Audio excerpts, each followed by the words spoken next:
Education Committee and special meeting of the Board of Directors, West Basin Municipal Water District. And it is 5 after 11.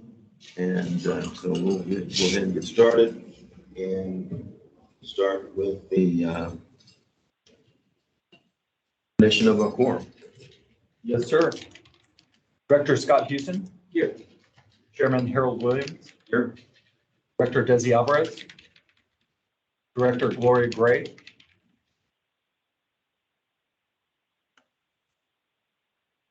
Hey, Gloria, can you hear us? Yes, sir.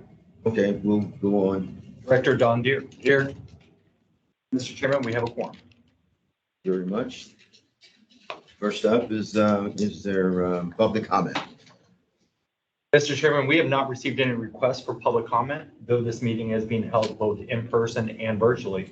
If there are any guests here that are online, if you could indicate by raising your virtual hand if you'd like to make public comment.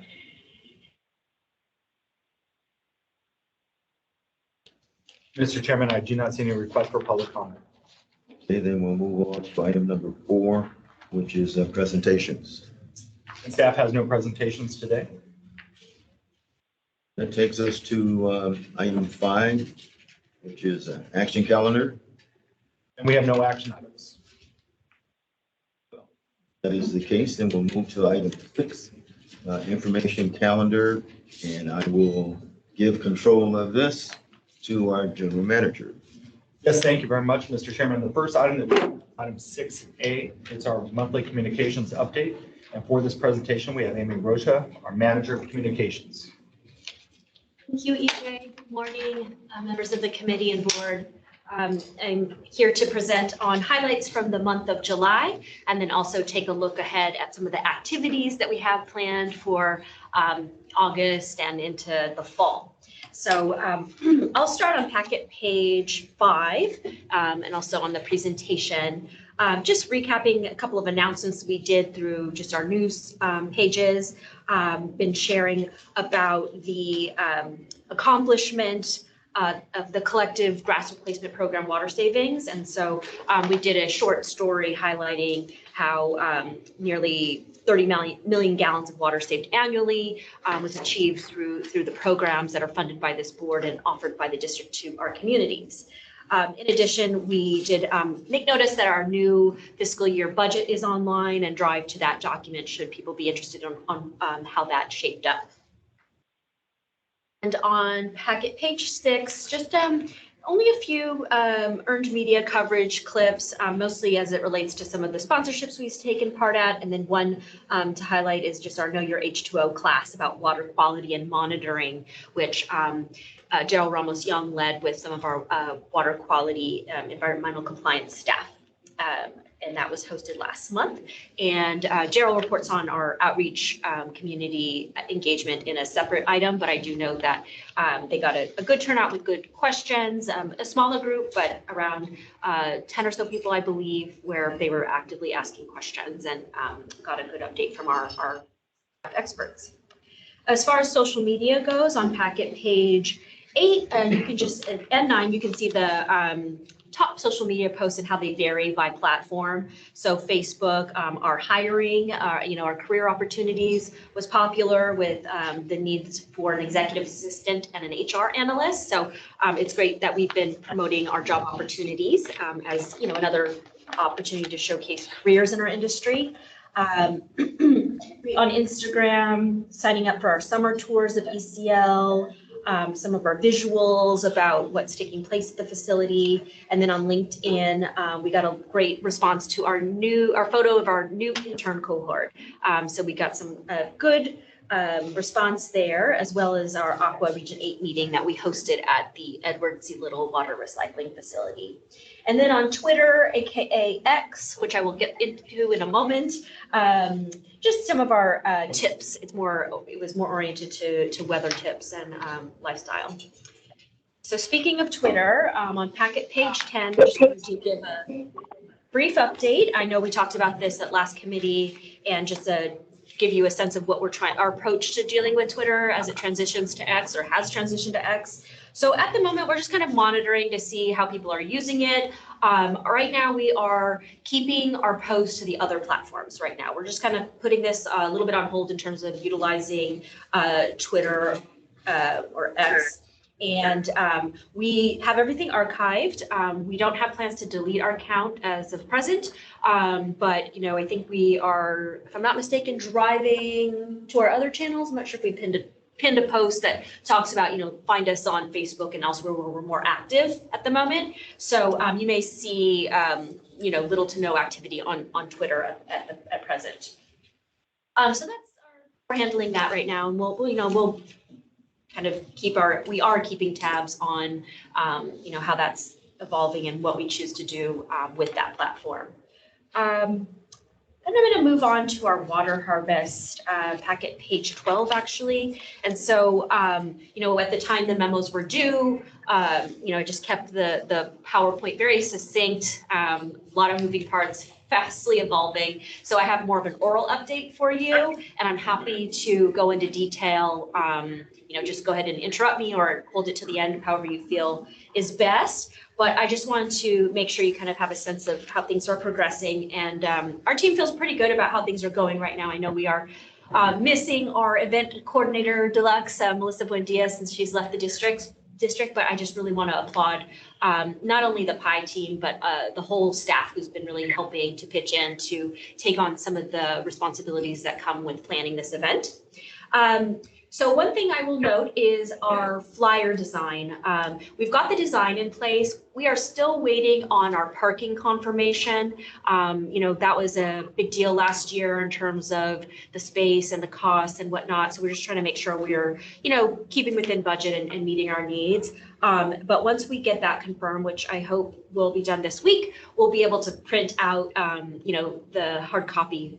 So because once they get out in the world, there's no recovering them if it's missing information. So that will be finalized fairly soon.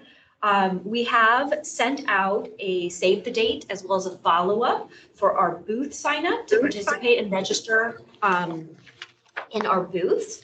And let me just pull out my notes really quickly on the details there. We still have a few more days before our deadline for booth participation, but we did initiate with the notice provided to our candidates 8/3, and the deadline for response is 8/31.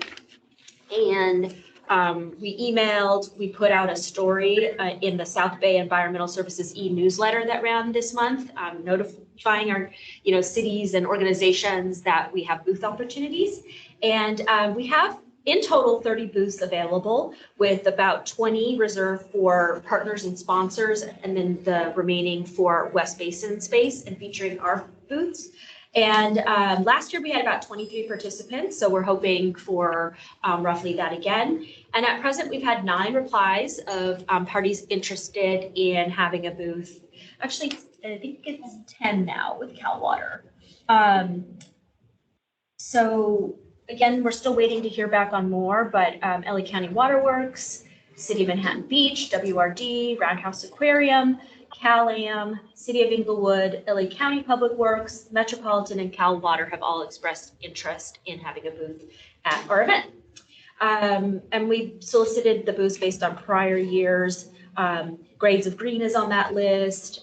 City of El Segundo, Police and Fire is on the list. Our LA County Supervisors representing our districts is on that list. So we will keep you, updated to the extent that you have ideas or you get interest that you want to pass along to us, because our space and footprint is limited and it's connected to our permit. So we try to get that in place, pretty solid. The other update I wanted to provide to you is our sponsorship solicitation. In collaboration with the Office of the General Manager, we will be soliciting sponsorships from 12 organizations.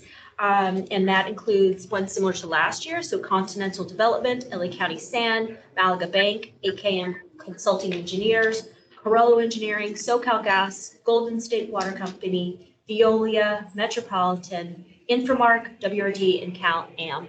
are on the list there. And sponsorship correspondence is prepared and is beginning now, or started yesterday, Monday, August 21st. And the deadline for sponsorship confirmation is September 8th. And we appreciate the support we get from the admin department and the GM's office to ensure that we get our sponsorship. The other thing I want to touch on as it relates to the sponsorship is the breakfast. This is our opportunity to recognize our sponsors, invite them as our special guests as part of the benefits of being a sponsor. And so we are planning to do a pre-event breakfast in which sponsors will be included and recognized. And then it's also an opportunity for the board to invite special guests, so that you have a chance to connect one-on-one and make it a little bit more of a pre-event mixer of sorts. And so this year, the Run-A Show will be a little bit different in that it will be a little bit more casual in terms of programming. It's more of a breakfast mixer format. We'll have some brief remarks welcoming and acknowledging our sponsors and guests. But for the most part, it's a nice opportunity to mingle and have kind of a Chamber of Commerce style, mixer. And staff will be providing to the board hard copy and digital invitations.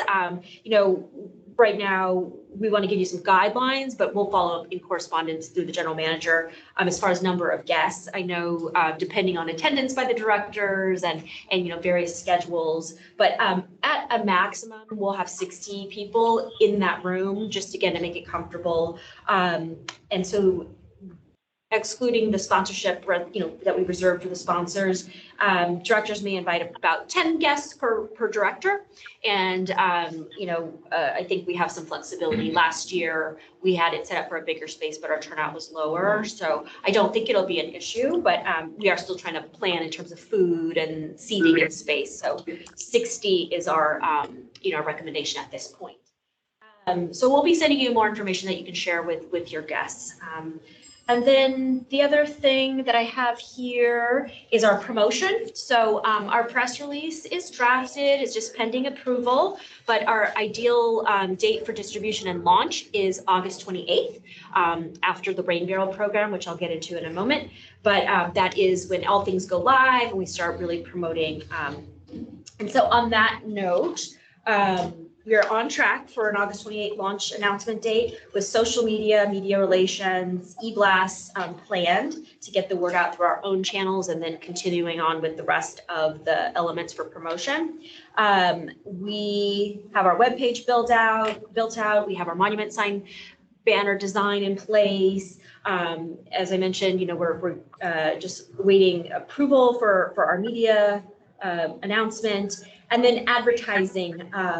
We, through our budget process, we determined that we're gonna reduce our traditional media outlets, but focus more on our social media advertising opportunities and with boosts and paid advertisements, since we saw in the data and review that that's where we really got most, return on our investment. Some of our parenting and education outlets, since this is a family event that's for students. And then we are looking at a couple of high circulation, high reach traditional media outlets, and those are in negotiation right now that will fit with their budget. And, the majority of the advertising costs are covered through Metropolitan MAA funding. So that will be a nice savings for the district. That is, let me just double check. Oh, the other thing I wanted to make sure to point out about programming development is this year, for the tour section of our program, we're planning to focus on the Title 22 area. It's a nice, concise area for the amount of time we have with all those high turnover of groups. It is most relevant to what the public sees in the community at their parks, at their schools. It's kind of, it's more accessible than perhaps industrial use, which people don't often have access to. And so we feel like with the schedule and what people see in the community and hear about, that is going to be our focus area. So at this time, I'll pause to take any questions or comments about how the event is shaping up before moving on to finish up our look ahead for communications. I've been on packet 12 this whole time, which is a very simple. I've been talking more than I've been showing. Yes, just a minute. Are you? Okay. Can you hear me? Yes, Director Gray. I just want to acknowledge my presence. Thank you. Okay, thank you. Questions from the board? Director Houston. Sure. Okay, thank you very much, Amy. Really good updates, a lot going on, as I know. And let me jump back for 1 second, you can keep that slide. So regarding Twitter, I agree with you. Let's just kind of keep it in a holding pattern. I would not delete the account. Maybe that's a good idea to put a pin item there or something. It just says, hey, you know, there's other opportunities where we're at. I did see just recently that apparently Threads is now getting way lower viewership, et cetera, and most of us are still on Twitter, even at various levels of government. So who knows what's going to happen, right? Who knows what's going to happen? So I guess, you know, y'all watch it and see what you decide to do. But thanks for bringing that up. Now, the other thing too, on the water harvest, I think the only thing I had a question on you mentioned was the tours. So I do understand the Title 22 area. So that means though they're not going to go over and see the reverse osmosis or dual reverse osmosis areas, or do you somehow still maneuver them around? No, we'll keep the physical footprint to the Title 22 area. And so we won't be going over to the advanced treatment areas. So that is, So do you at the same time explain that we have that though going on the plan? we certainly can. I think that we do talk about the 5 types of water that we have, the different uses, and, you know, one of the types of water that you see in the community most is our irrigation, and then that's where we'll be going over to take the tour. So as a broad overview, yes. So you still let them know how it works, basically. Yes. And then when you do the tour just with Title 22, how long is the tour typically?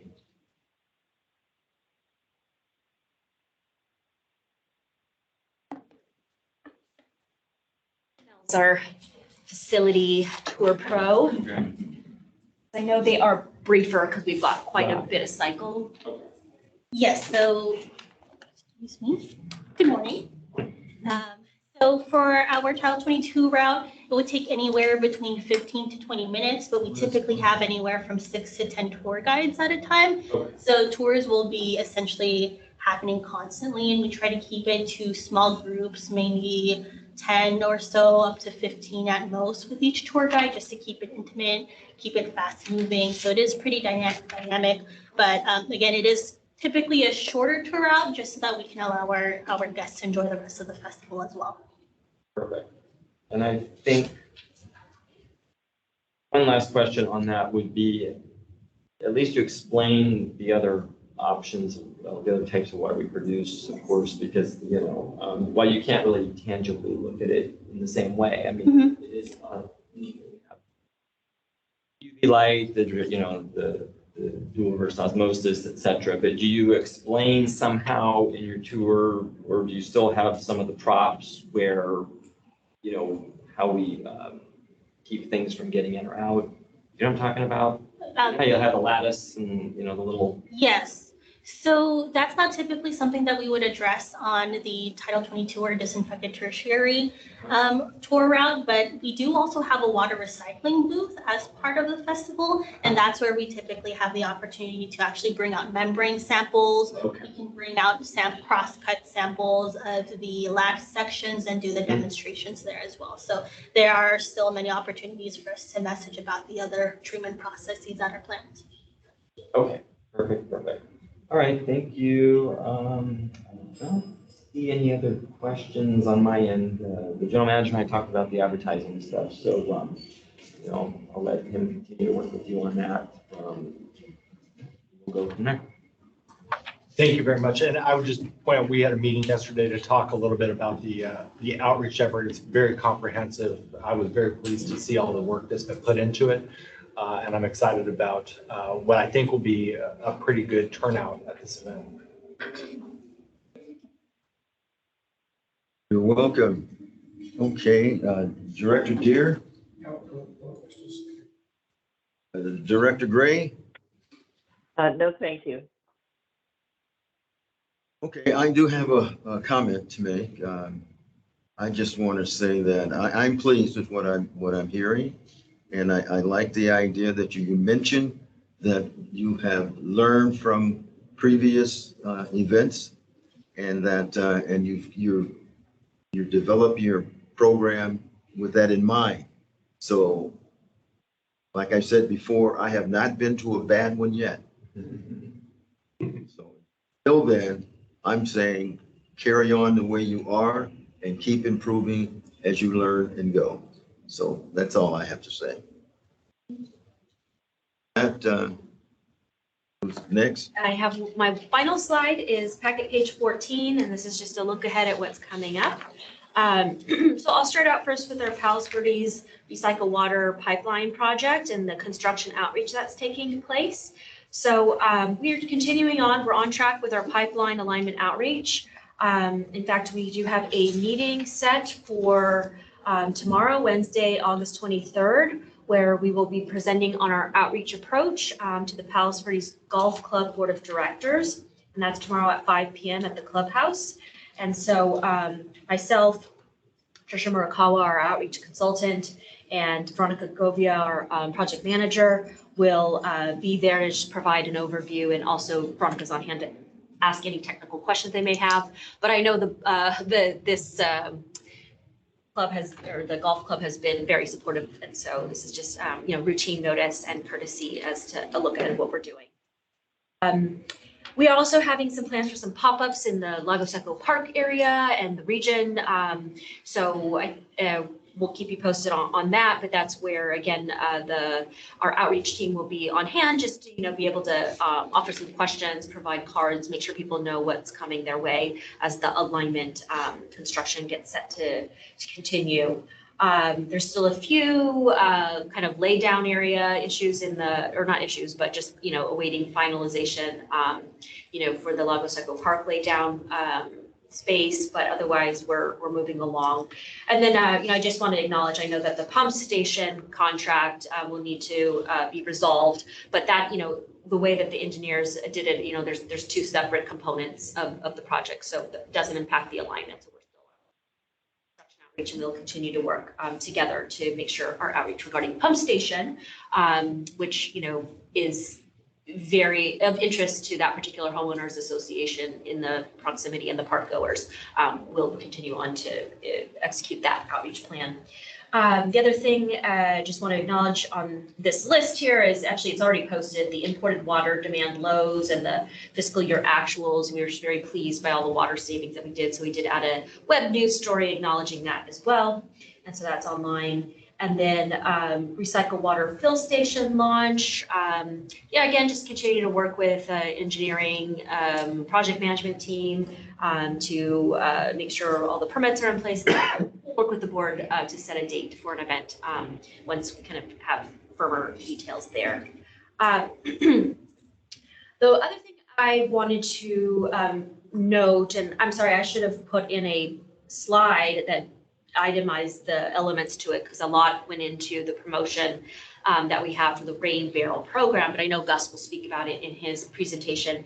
But as far as the promotion and announcement, we are looking at an August 23rd launch. Again, a press release is pending approval, but we have our web content, we have our flyers ready, you already have them in hand. We have e-newsletter, e-blast correspondence in the works. And also just this week, we did send out a special email notice to the interested parties that had been signing up on the interest list this whole time, which was more than 300 people. And it got an open rate, a fantastic open rate. Obviously, people are interested in rain barrels. And I think our timing is not too opportunistic now that the storm is safe and soundly behind us.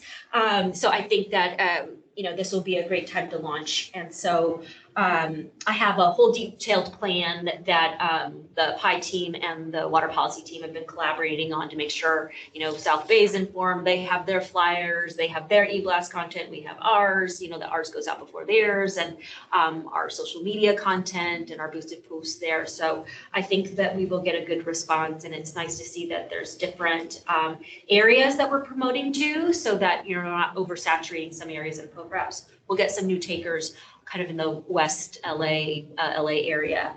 So we'll keep you posted, but obviously to the extent you share with your community members and your talks, and if you need more flyers, obviously just let the board services team know, and we'll make sure that those are provided to you. And And then I already covered water harvest, and I just kept the phase 2 expansion at the Juanita Millinger McDonald Carson Regional Plant just on there as a placeholder, but I don't have any current updates. I am working with the engineering project manager there. Otherwise, the other last thing too is just continue to work on our careers outreach. That's not on here, but I know been working with the office of the general manager about some kind of brochure, and we have some outreach planned, as well as I did just want to acknowledge that the career fair that Veolia was planning to host at ECL did get postponed. I think we were originally supposed to hold it today, and then our PI team meeting is there, and then they also had some various needs and changes. So we'll keep you posted. Veolia also reached out to us about an intern cohort in an organization that wants to, to make sure we're included. So when I have more details there, but we're getting regular inquiries about opportunities for collaborating, and so once this brochure is done, due for to update the general manager on kind of our next steps. So we'll speak about what that would look like to advance that plan. Otherwise, yeah, we're keeping busy with our launches and our events, and I'm happy to take any questions or comments for our team and activities. Thank you. Thank you, Director Houston. I'm good, no questions. Thank you. Director Deere, No, thank you. Director Gray.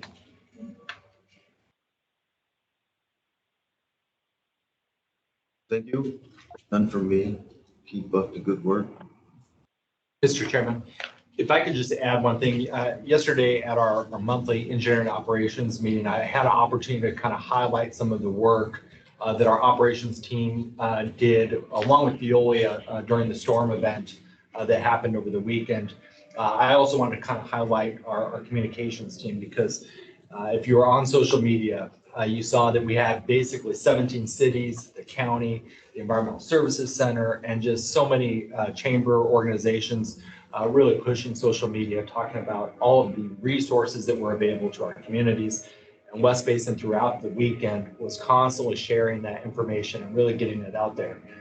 It's not always easy to do that over the weekend, and especially with the storm like the one that we had. So I want to thank Amy and her team for working throughout the weekend on that. So thank you very much. Thank you.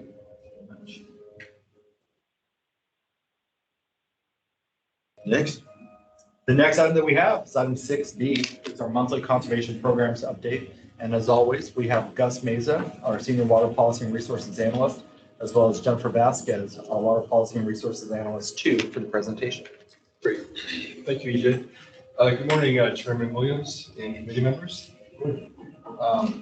So for this presentation, we'll be using the PowerPoint that's located on page 31 of your committee packet. So if we can go there. Next slide, please. My first update is on our partnership with SoCalGas. We continue to make good progress with the installation of the residential water and energy saving conservation devices. And on this slide here, we show the number of devices and installations, and we're seeing lots of good activity with the installation of the high efficiency toilets, shower heads, and also the outdoor smart sprinkler controllers. Next slide, please. Here you can see the number of residents by city. To date, we've had 124 residents participate in this joint program. And we've also had participants from the LA County unincorporated areas that will include in the next report as well. We'll show some numbers there. Next slide, please. At last month's committee meeting, we showed this heat map that shows where the installations have taken place so far. And the bright yellow areas, those are areas of higher concentration of installations. So in an effort to spread the program around to all the priority areas, we identified a number of single-family homes in those other areas. Next slide, please. So we use demographic information to identify the number of single-family homes in these areas with little or no activity. And so we're working with SoCalGas and its vendor GS, and they're targeting these other areas with door hangers. So our goal is to let all the residents know in all these priority areas about the program and get it more of a uniform participation throughout the areas there. Next slide. Oh, I'm sorry. Can we go back? So that is my last slide on the SoCal Gas program. I can take any questions at this time. Do you have any or comments? Questions, comments? Quick question. You said you do the door hangers. Do you have some sort of flyer or some sort of a thing, the graphic that we're using? We do have Oh, can you all forward that to me at some point? get flyers. Not the physical one, maybe so much, but the JPEG and JPEG and PDF. Thank you. PDF. Oh, both.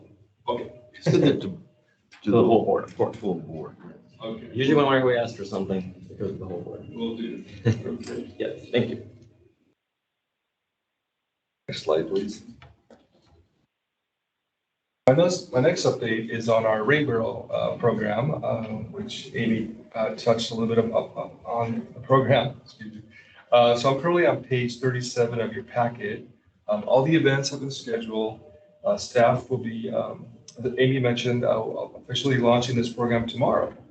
So we're very excited about that. We've been working very closely with the fire department these last few weeks to put everything in place, like Amy had mentioned. And over the past year, we've offered visitors to our website the opportunity to sign up on our interest list. When we're out in the community promoting the program, we've been driving people, and also the South Bay COG, when they're out there at community events, we've all been driving people to our website so they can sign up on the interest list. And we've had about 350 people on that list. And we just emailed them to let them know to go ahead and register because they've been waiting all this time. We don't want to wait till the launch day. We want to make sure that they're, get a little head start and register for the program. And of those 350 residents, 70% of those opened the email and 35% actually clicked on the link to register. And I just received an email a few minutes ago that we have about 100 people already registered for all the events. So that's great news. That's just received that information. So thank you, Matt and team, for sending out that email blast to the interest list. And I know once we launch this program, we're going to get a lot more people registering. So that's really exciting. And for those that who did qualify and were on the interest list, we did let them know to go ahead and contact their local city water retailer. And we also let them know that MWD provides a $35 rain barrel rebate. And we gave them that information because we had quite a few people there that were outside of our service area that signed up on the interest list. So we want to make sure that they're also getting information as well. And so our first event will take place, our first rain barrel event will take place next month, September 23rd in Division 1. So staff contacted the Carson Lions Club and they are on board. I spoke with Stephanie there. They're on board to assist us once again. And I have a meeting with the Boys and Girls Club of Carson this week to see if they could also provide some helpers to help us. So it would be great to have the two groups here helping out. So we'll let Director Williams will let you know how that's progressing. And for the Hawthorne event on October 7th, staff reached out to the Rotary Club of Hawthorne, LAX Lennox combo, and they are actually discussing this amongst their members. So I'll follow up with the Hawthorne Rotary Club, and also the Hawthorne Math and Science Academy. We reached out to them as well. I'm waiting to hear back from them. It would be nice to have some teachers and students help out as well with that event on October 7th over at the Hawthorne Memorial Center. And for the remainder of the events, staff will continue working with board services to identify the remaining volunteer groups. I think we have one or two events where we're still trying to identify the volunteer groups. So we'll continue working with board services and our general manager to get all those locked in.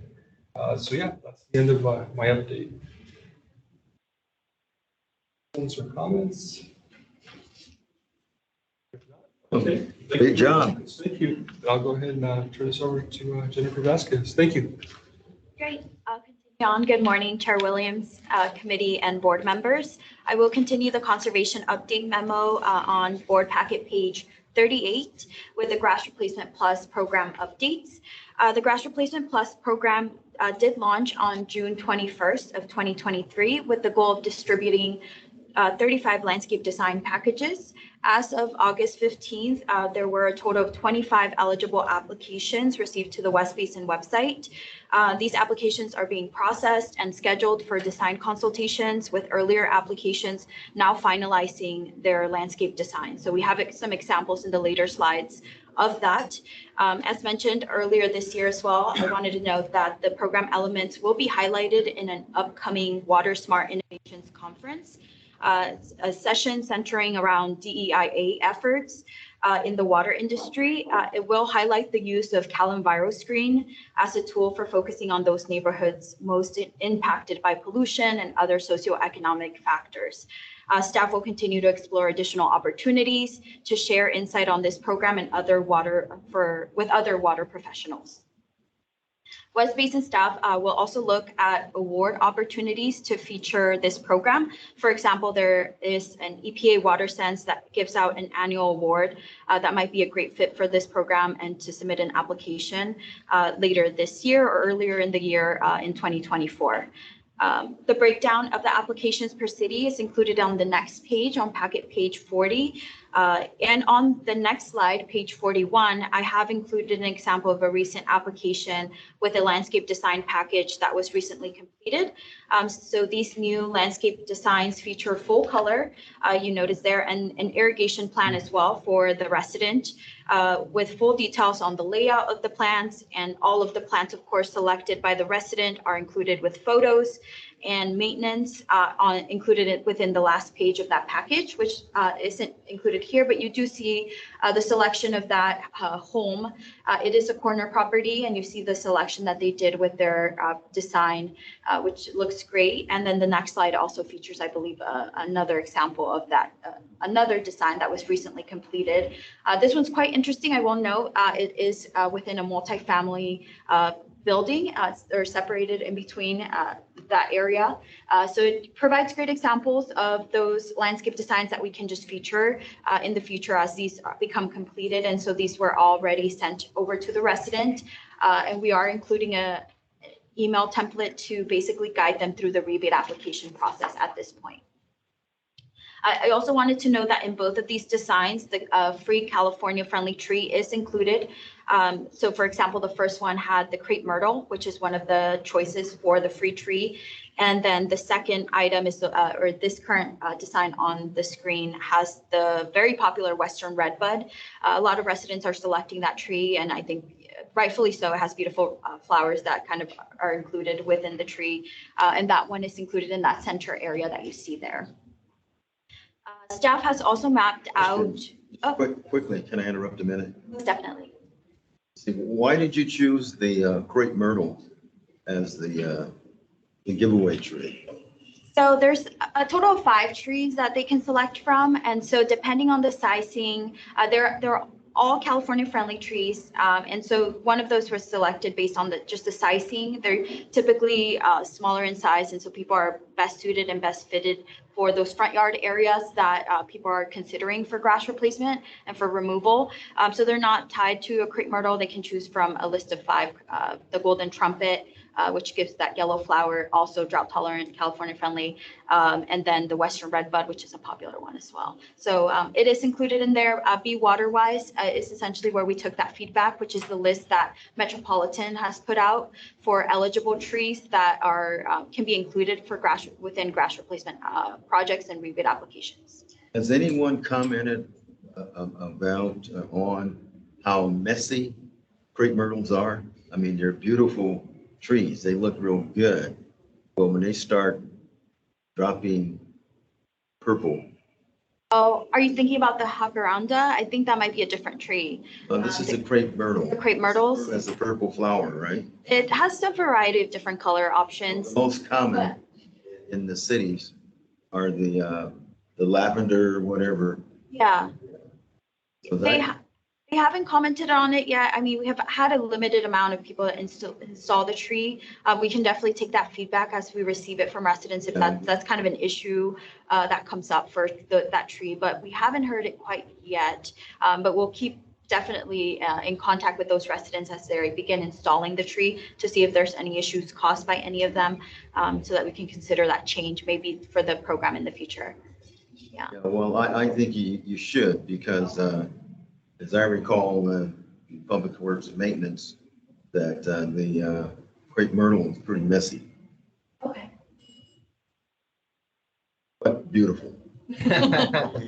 Right. Thank you. Otherwise, I can continue, I think, to the next page. Staff has mapped out the active applicant locations and will work with PI to evaluate whether any remaining promotion and outreach activities should be targeted to specific areas that don't have as many applications. So similar to what Gus mentioned, we're looking to see where there's additional opportunity to promote the program, especially with the list of the cities that have participated on Grass Plus so far.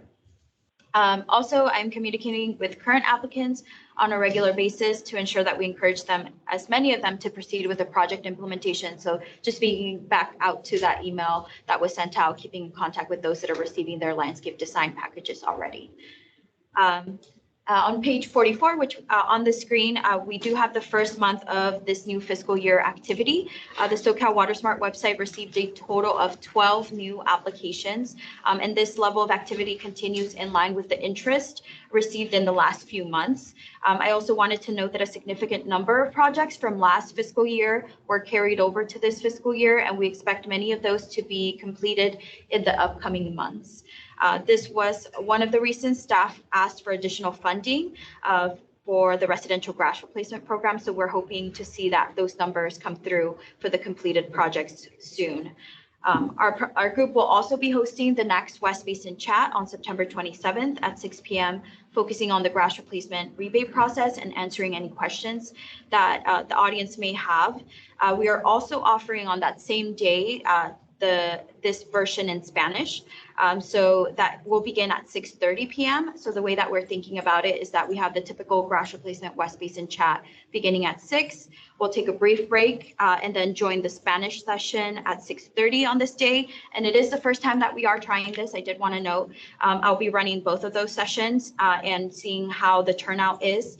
We're also incentivizing people by offering the first 10 registrations a free maintenance book that we have, a California-friendly maintenance book. We have one in English and also one in Spanish. So we are able to offer 10 free copies to those to see how just that incentivizes people to attend on that day.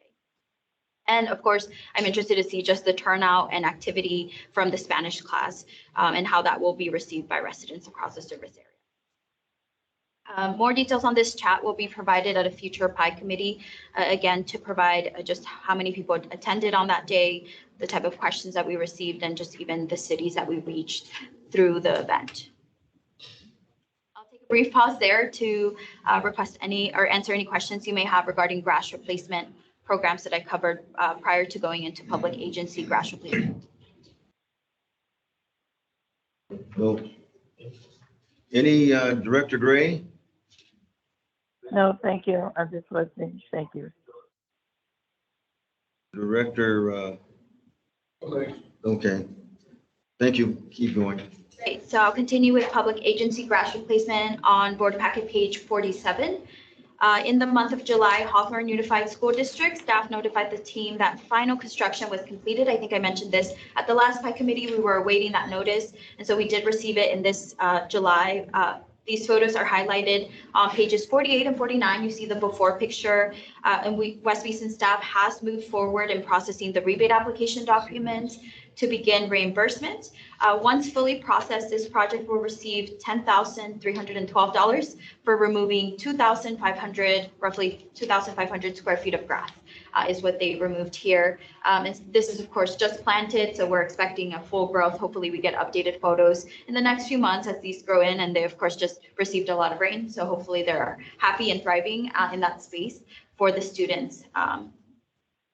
And just additional updates on public agency. West Basin staff is currently working with Swayzer Landscapes to address any additional design assistant opportunities. So some recent updates that weren't included in the board packet, but I did want to mention, the city of Manhattan Beach, for example, is presenting on the opportunity to remove grass in 5 city medians on September 19th. Landscape designs were produced through this program, our West Basin program, and staff is prepared to help in any way and be present on that day to offer any additional assistance or comments as needed to help move that approval of the grass areas being considered.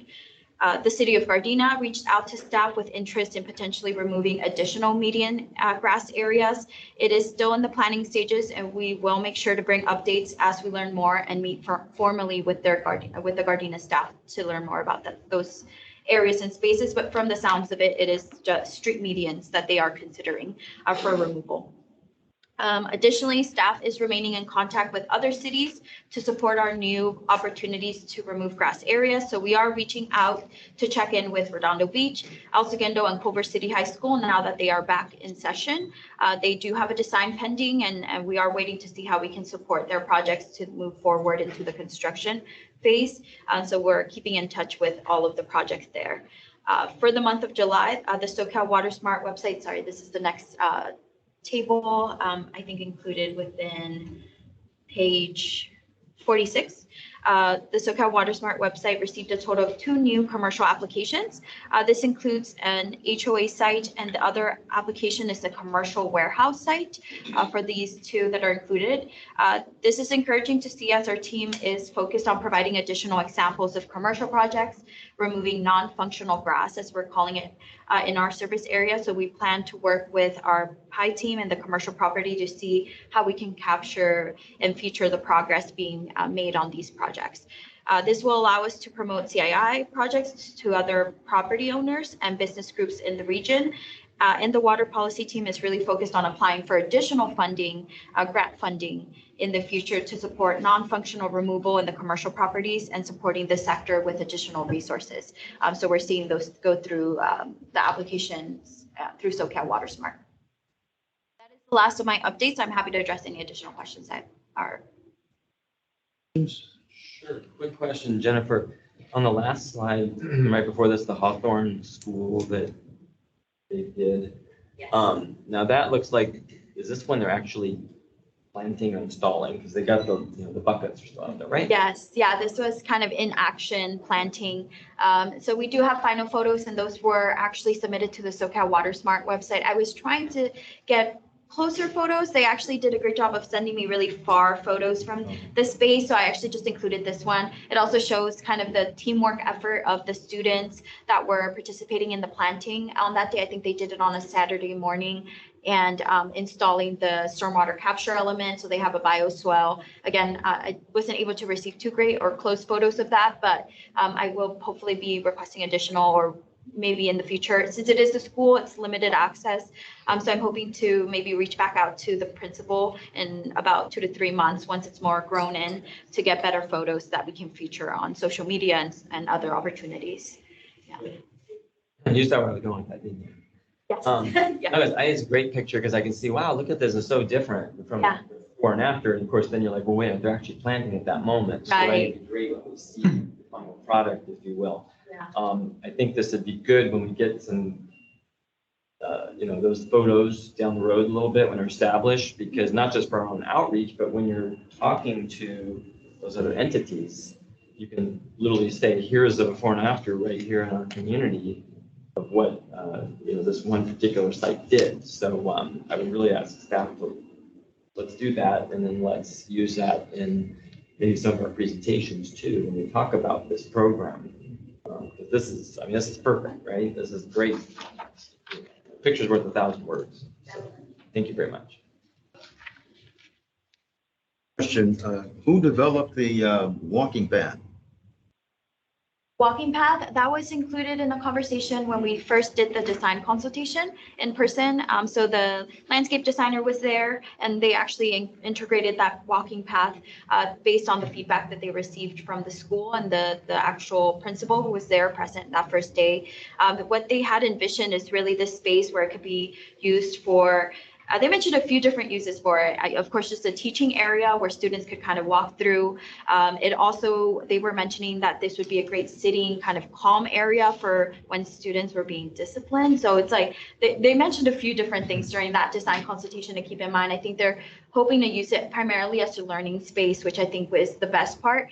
You're not able to really capture it here, but behind that, in that background area, they actually have a vegetable garden. So it integrates really well with the space on how it was already being used.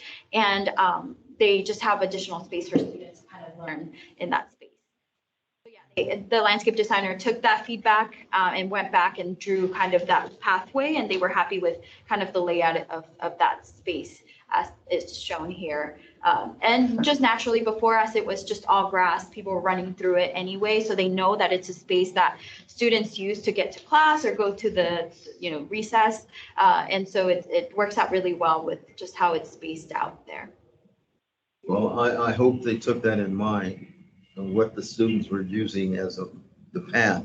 Yeah, Right. the shortcuts. Yeah, Right. because it'll change. All right, well, thank you. Good job.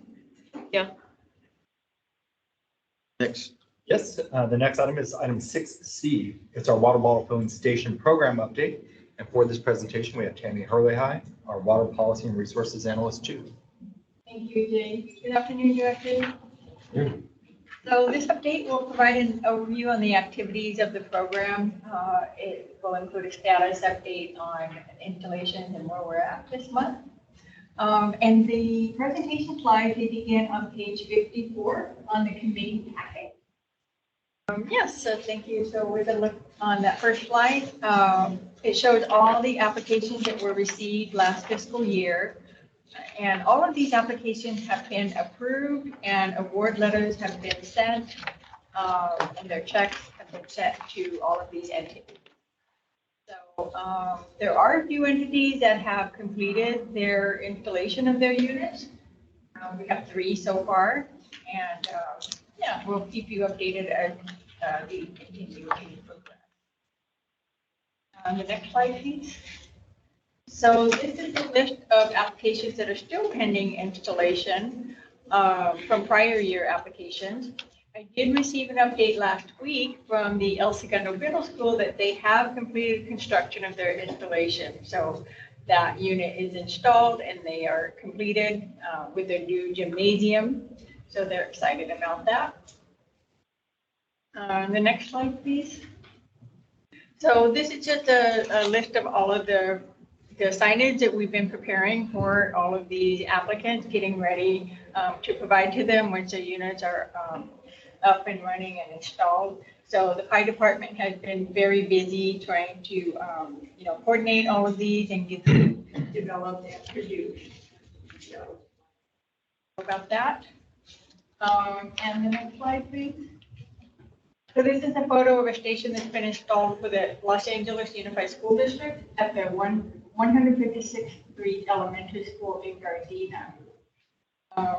And we have confirmed a photo opportunity with the Environmental Charters High School in Gardena, and that will be next month in September. But we are continuing to, work with these schools and these locations to schedule photo opportunities, and we'll keep you updated as we get more information. So yeah, lastly, I just wanted to provide a brief update. We didn't have a slide for it, but I just didn't have as much information at that time of preparing this, but we are working on a partnership grant application that our staff and our department is working on with the Los Angeles Department of Parks and Recreation. And this proposed concept would be to apply for grant funding to improve areas at the Kenneth Hahn Regional Park. And it will be for climate resilient amenities. And that would include new water bottle filling stations. It would include a removal of non-functional turf, native landscaping, shade areas around picnic tables, and then enhanced Wi-Fi stations. So the county is working with us on that. They would be the lead applicant, and West Basin would be a co-applicant. And then they have partners with Climate Resolve and Slate Z, which is a South Los Angeles coalition partner that coordinates environmental awareness and sustainable change. So this is a new funding opportunity announced from the Governor's Office of Planning and Research. It's through the Integrated Climate Adaptation and Resiliency Program. It's also referred to as ICARD with the acronym. And the goal of the program is to help address local, regional, and tribal climate resilience needs by supporting climate resilient planning and implementation projects at a regional scale. So we are meeting regularly with the county to put in an application together, and that is supposed to be submitted next week. We will keep you updated on any progress as it occurs with its activity. And that's all I have for my update. So I just wanted to give you that piece of information. I'd be happy to answer any questions that you might have. Questions, anyone? One question I had, Tammy, was the city of Malibu. We were still trying to look at a photo opportunity at some point. Yes, we are.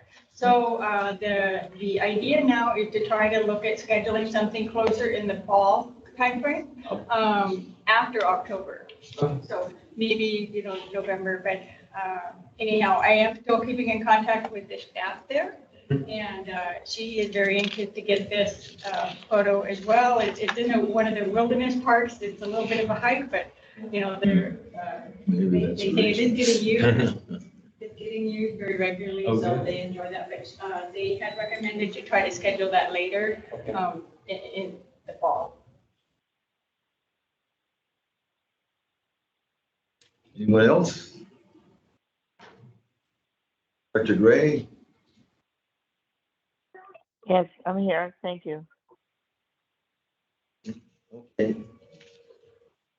Then that takes us to the next item. And we have, excuse me, we have no closed session items. No, well, it's too bad. How about that takes us to item 8? Director's comments? Future agenda items? I do have comments if I could. I just want to thank staff for their very thorough reports this morning. I do appreciate it. Thank you. Anyone else? Sure. I just wanted to also echo that. Thank you, staff. A lot of work going on, really good reports. And I also wanted to acknowledge everybody on National Night Out, which I know we were in a lot of locations. I did get into a handful in my area, Division 4. So even I saw Mel, of course, over in Wiseburn, and I saw Tammy, right, down at El Segundo, and then also I saw Gus and I'm forgetting your name. Taylor, Gus and Taylor up in Culver City. So I know that just the events I happened to go by were really well attended, or even after I continued on, got good attendance. So I'm glad staff was there. I did hear a lot of good feedback. And those are really community events. And I think we got probably a lot of new email addresses and people, using the QR code for the rain barrels and so on and so forth. So I think it just goes back to the fact that we need to do everything we can do, as always, to be in the community, have our booths there. I think staff is doing a great job. You really got it down to a science for the most part of how we operate the booths, what we're saying. Obviously teamwork. And someone told me, it might have been you, Tam, I don't remember, but somebody did tell me how, of course, a lot of the kids do come up and they recognize the booth. They recognize, especially in El Segundo, that's what it was, right? Because they're so familiar with the plan. Again, I just want to thank staff. I know it's your volunteer time, especially after hours on I think that was on Monday night, no, Tuesday night, I believe. But, it was just really good to be out there. And I know our residents appreciated that. So thank you. Anyone else? Seeing and hearing none, that takes us to the next item on the agenda, which would be adjournment. With that, I'm going to adjourn this meeting and let you know that our next scheduled meeting is September 21st. Same place. Okay, with that,